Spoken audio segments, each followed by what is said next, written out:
Dagestani Derek Lewis versus Shoeyvasa. Did you see what I just did there? Yes? Yeah.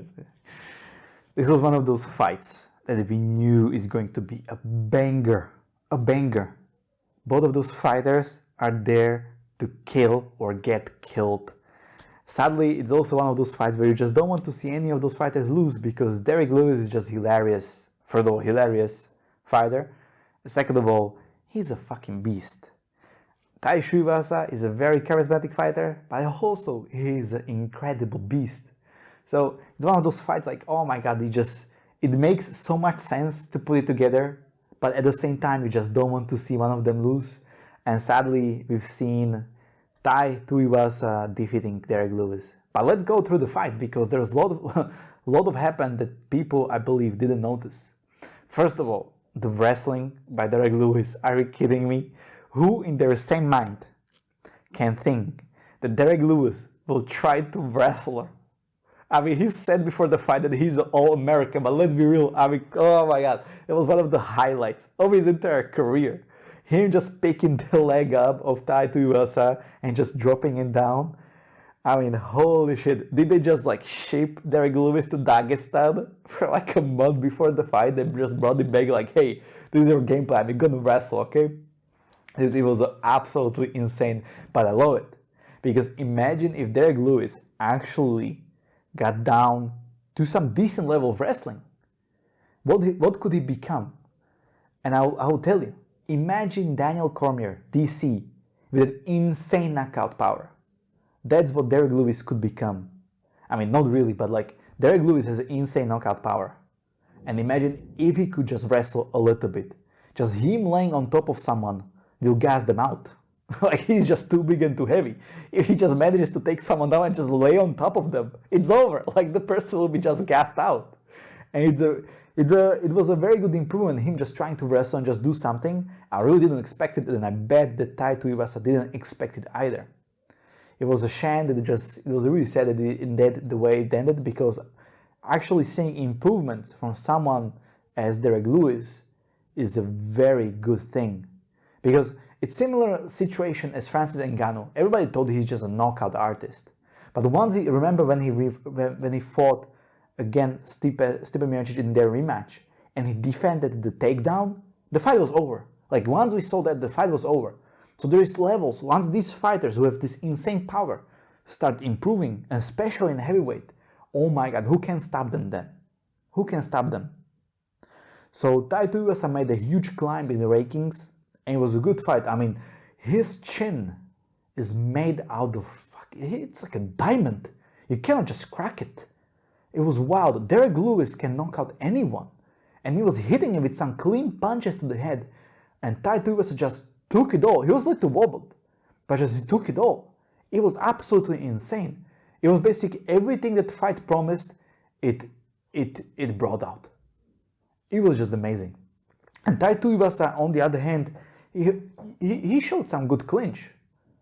We knew that he has some good leg kicks, but he can of course knock people out, but he also showed some very solid clinch. And I don't know if the reports are true, but people say that Tuivasa basically spars with Kai Kara-France, who is just a much lighter fighter. So if a heavyweight can keep up with the small guys, it shows that he's very underestimated. But what is next for Tuivasa? There is only Stipe Miocic, Cyril Gane, and Francis Ngannou in front of him. Francis Ngannou is not going to fight for at least 9 months, at least that's what he said, or unless the UFC manages to get his contract back up and he gets a pay increase. So what could be the next for Tuivasa? I believe that Stipe Miocic could be a good fight.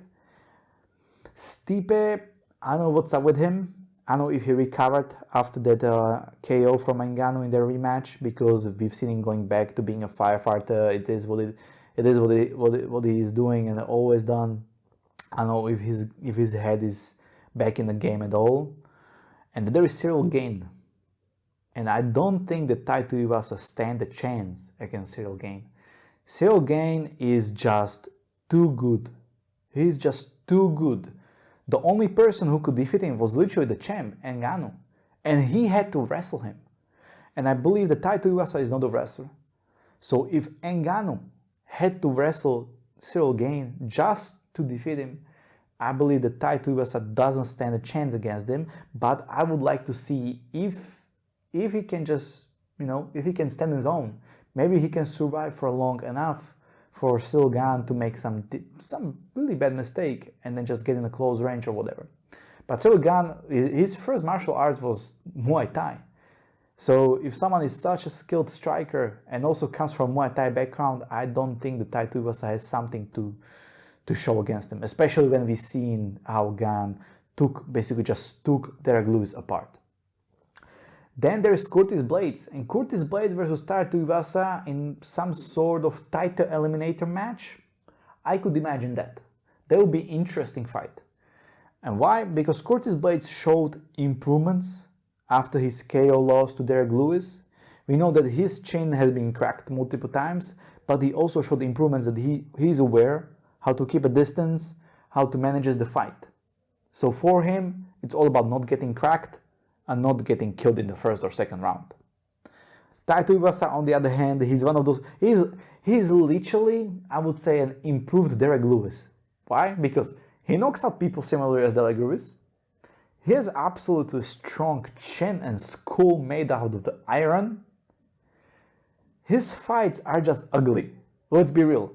Tai Tuivasa and Derek Lewis have one thing in common. Their fights are super ugly. It's not nice, but they somehow get it done.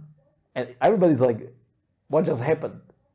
Remember after when he fought Greg Hardy and he got just stunned a little bit and then he knocked him out immediately?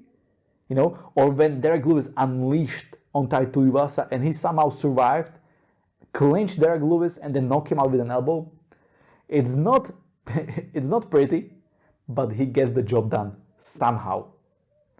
So I'm looking forward to seeing him fight again, and I believe it will be against Curtis Blades, or actually maybe I will give Tai Tuivasa a chance against Cyril Gane. I would like to see if it's true that Tai Tuivasa can basically keep up with very light and small fighters, maybe he will be agile on the feet enough to keep up with Cyril Gane. I think the Cyril Gane is just too big of a fight for him, but Tai Tuivasa he gets it done. I don't know, he might be losing for 4 rounds and then he'll just knock out the Cyril Gane in 5th round. So we never know. And that's why this fight is amazing, and that's why this fighter is amazing. So what do you guys think? What's next for Tai Tuivasa? Let me know down in the comments below, and I will see you in the next one.